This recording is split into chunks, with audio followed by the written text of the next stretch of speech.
Merhaba arkadaşlar, bugün sizlerle birlikte bir oyunun sesi ama ben sesim olmayacak. Sesi kapatıyorum.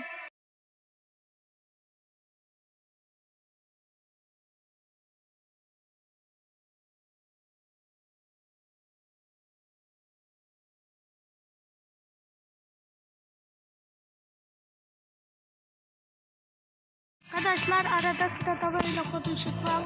Siz videoya bak.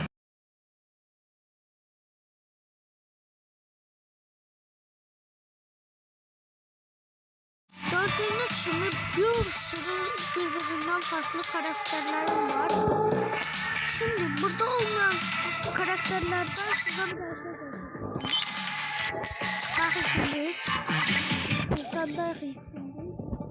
Şimdi karakter alma menüsüne girdik. Buradan bunların hepsi bende var. Şu anca amacımız bunu atmak. İnşallah atabiliriz. Bu bende var. Bu renk öncesi.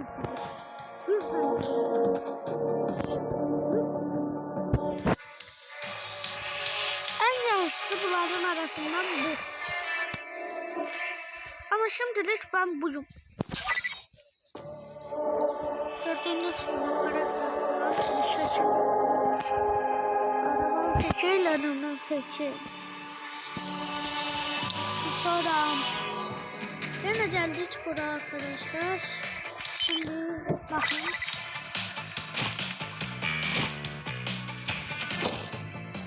Böyle geldik.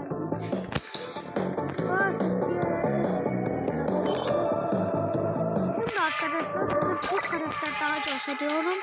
Buradan seçmek çok sıkıcıdır. Şimşeksiz oldu. Bunların özelliklerini lazım. Şimdi yumurta özelliği var. Hele ondayım. Burada bulunucu. Buradaki arıları göstereyim. Bakın. Şimdi video 3 dakikada bitiyor. Bu da 2 dakika 38 saniye.